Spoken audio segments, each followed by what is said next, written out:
This is part 167 of God's chain of events.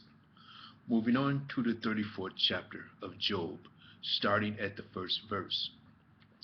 Furthermore, Elihu answered and said, Hear my words, O ye wise men, and give ear unto me, ye that have knowledge. For the ear trieth the words, as the mouth tasteth meat. Let us choose to us judgment. Let us know among ourselves what is good. For Job has said, I am righteous, and God hath taken away my judgment. Should I lie against my right? My wound is incurable, without transgression.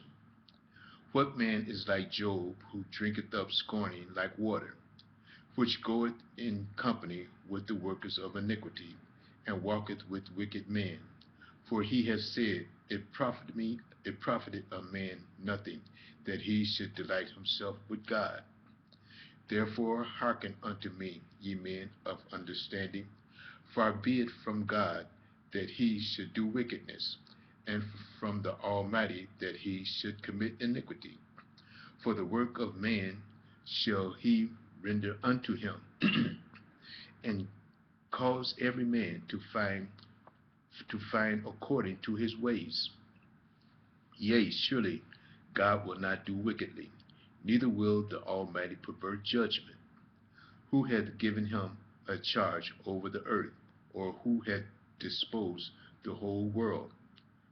If he set his heart upon man, if he gather unto himself his spirit and his breath, and all flesh shall perish together, a man shall turn again unto dust.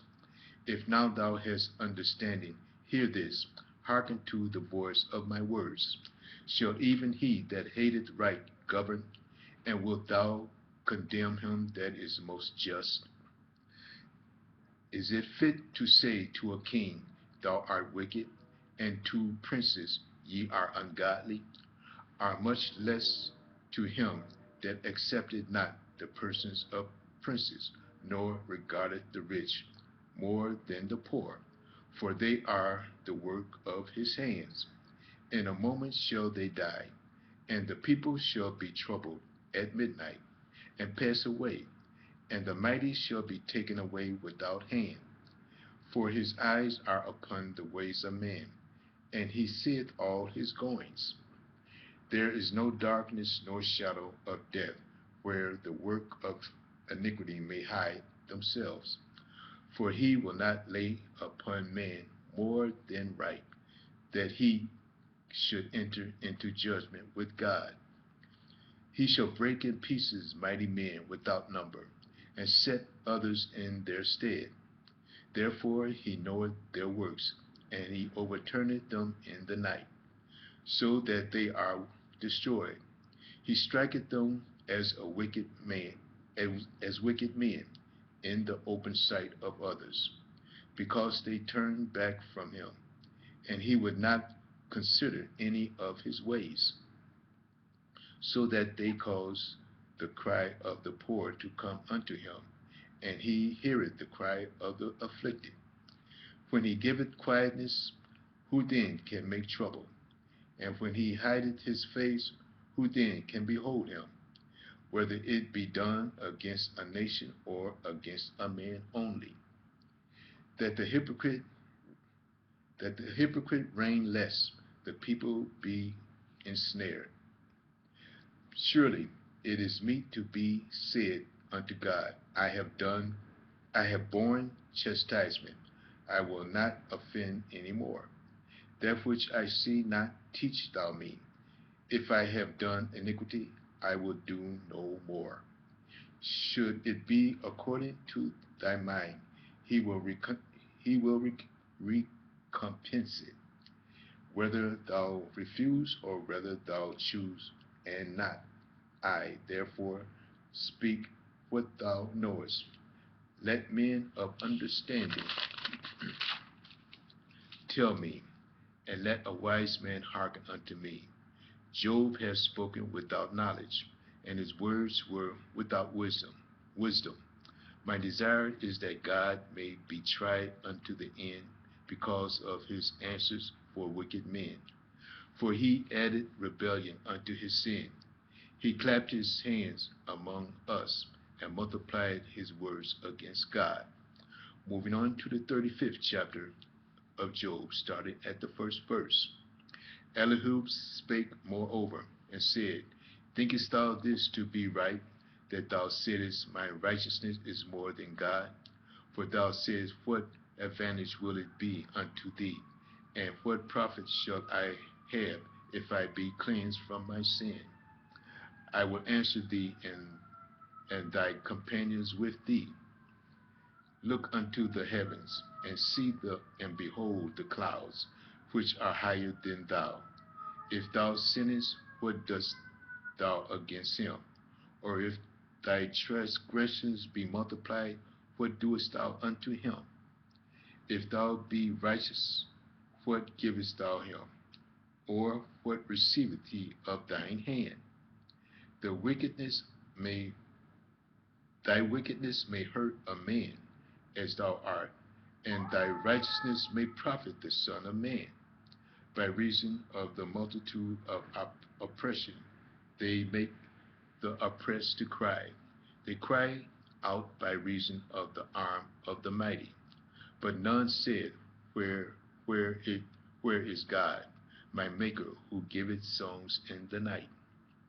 Who teacheth us more than the beasts of the earth, and maketh us wiser than the fowls of heaven. There they cry, but none giveth answer, because of the pride of evil men. Surely God will not hear vanity, neither will the Almighty regard it. Although thou sayest thou shalt not see him, yet judgment is before him. Therefore trust thou in him. But now, because it is not so, he hath visited in his anger, yet he knoweth it not in great extremities. Therefore doth Job open his mouth in vain, and multiply words without knowledge. Moving on to the 36th chapter of Job, starting at the first verse. Elihu also proceeded and said, Suffer me a little, and I will show thee that I have yet to speak on God's behalf. I will fetch my knowledge from afar, and will ascribe righteousness to my Maker. For truly my words shall not be false. He that is perfect in knowledge is with thee. Behold, God is mighty, and despise not any. He is mighty in strength and wisdom. He preserveth not the life of the wicked, but giveth right to the poor. He withdraweth not his eyes from the righteous, but with kings are they on the throne. Yea, he doth establish them forever, and they are exalted. And if they be bound in feathers, and be holden in cords of affliction, then he showeth them their work and their transgressions, that they have exceeded. He openeth also their ear, and disciplined, and commanded that they return from iniquity. If they obey and serve him, they shall spend their days in prosperity, and their years in pleasure. But if they obey not, they shall perish by the sword, and they shall die without knowledge. But the hypocrites in heart heap up wrath. They cry not when he bindeth them. They die in youth, and their life is among the unclean. He delivereth the poor in his affliction, and openeth their ears in oppressions. Even so would he have removed thee out of the strait into a broad place, where there is no straightness, and that which should be set on thy table should be full of fatness. But thou hast fulfilled the judgment of the wicked, wicked judgment, and justice take hold.